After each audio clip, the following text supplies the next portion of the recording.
Hi everyone. I wanted to go over this example that we did in class today, but forgot to record it. So for the benefit of those who weren't there and also for those who were but would like to go over it again. So here is our favorite binary tree type, except I have named the constructors e and n instead of empty and node, just to make examples a little shorter to write. So it's just a standard binary tree with empty, and then a node has a left subtree and a value of type A and a right subtree. And I put them in this order specifically so that everything in the left tree will come to the left, literally, of the root value, which comes to the left of everything in the right subtree. So when we write them out, they'll be sort of in order, like in an inorder traversal. So here's an example tree. I've got a node with two children, right? This is a tree unit.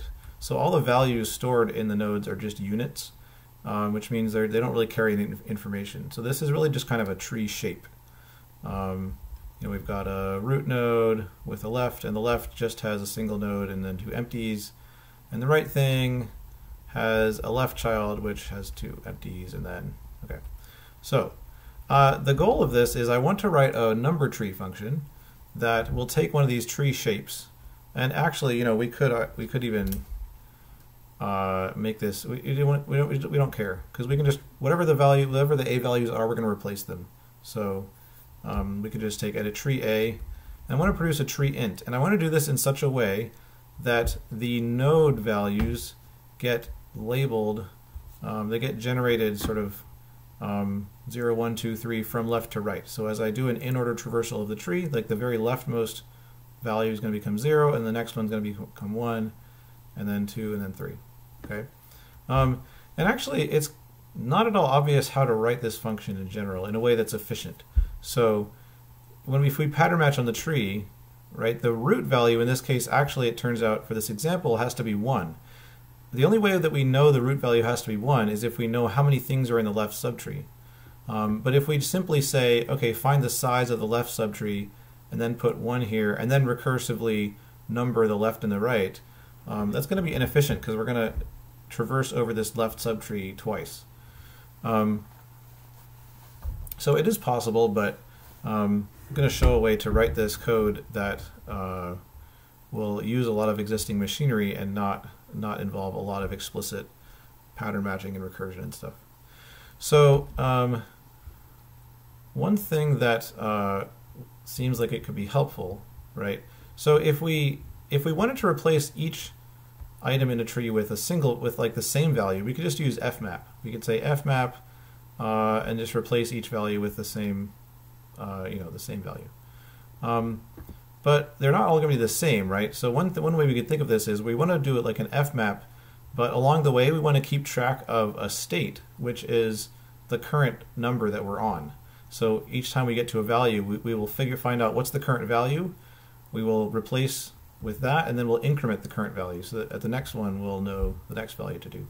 And that's exactly what we looked at this traverse function in class.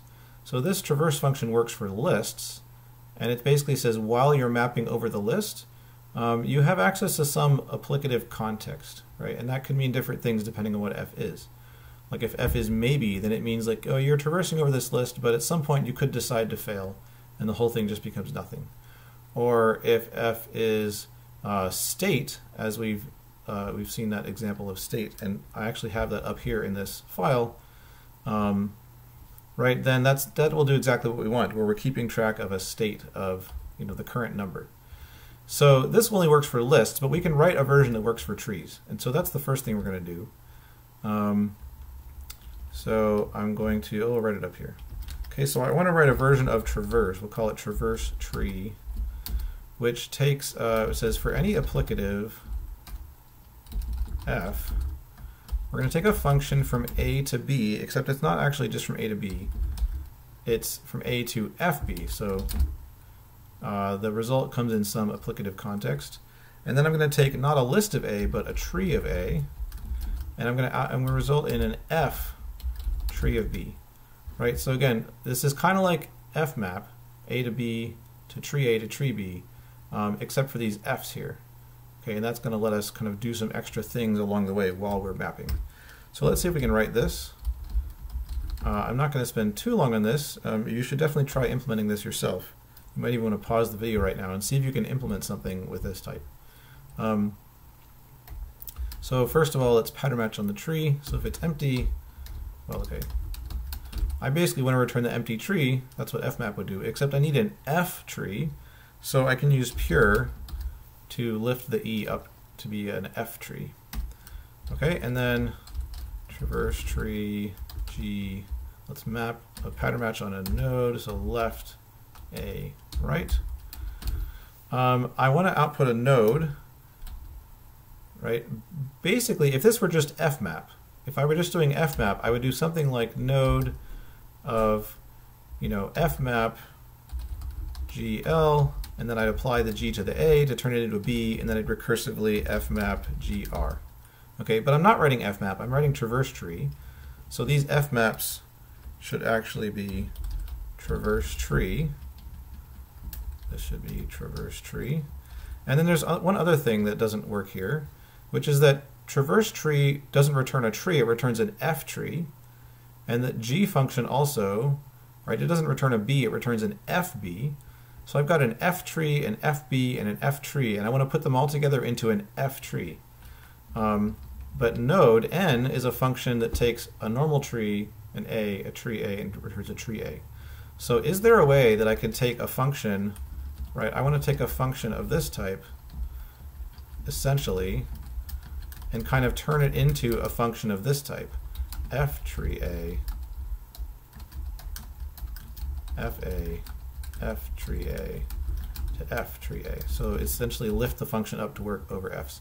And that's exactly what, so this I guess would be like lift a 3, or like we call it like fmap 3.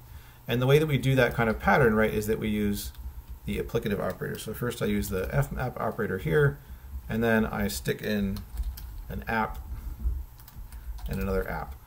Okay, and that does exactly what we want. So traverseTree again really is very much like fmap, except it's in this extra, we got this extra f context here. So let's see how we can use this to implement number tree.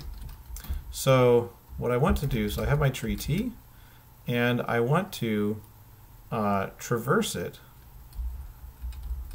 So traverseTree, we'll give it some function, and we have to give it a tree. Okay. Now this whole thing is going to return something of type f tree int, and the f that we want to pick is state, right, or state int, because we want to keep track of this state along the way. So so let's just put this down here. So this is going to have type f state int tree int. Okay, and then when we have a state, we can run it using run state, and we'll get out, we put in an initial state and we get out a pair of the final state and the result. And so if I say run state of traverseTree something t, and I give it the initial state 0, right, that should have type a pair of the final state, which is an int, and a tree int. I don't care about the final state, so I can just project out the tree int. So I basically want to say second of run state of traverseTree something t 0. Okay, and at this point, if I look at this underscore, it says, okay, you have to give a function of type a to state integer int. Anyway, it says integer because, okay, we should make this 0 just an int. It was kind of defaulting to integer. So I'm going to call this plug. So this is my function that says, okay, ignore the value that was in the tree, and we're going to give a state computation that has a int state and also returns an int. The int it returns is going to be the int that gets filled into the tree there, and then this int is just representing the current state. Okay, so how do we do this? We ignore the a. So there's a couple other things up here that'll be useful. In particular, we want to do two things. We want to get the current state, which we can do using get, and we also want to change the current state to add 1 to it, so that next time it'll be incremented by 1. And then the value that we want to return is whatever the state was before, so the result of doing get. And so this operator here is perfect for us, because this says do this, then do this, and return the result of the first one. So ignore the output of the second one and return the output of the first one. So we say get, right? It kind of points towards the output you're going to get. So we get the current state, and then we're going to say modify +1, right? And the get and modify are coming from, we wrote those before, I think. Maybe we wrote them in class, or I made them in a video. I think I did them in a video. So those are these things here. So, and if I now go over here and say this is going to be plug, so we're going to go over the whole tree. At each item in the tree, we're going to run this plug function, which is going to get the current state, increment the current state, and also return what the state was, and that value is going to get put in the tree there. So let's try it out and see whether this works. So make this a little bigger. So if I say, I should be able to do number tree, X tree, and it works. I get the values in the tree have been replaced by consecutive numbers. And I could make an even bigger tree. So if I say number tree, just for fun, we'll do n of X tree unit X tree. It's just kind of 2 copies of that thing next side by side. We can see that it does indeed continue the numbering straight through all the way to the end.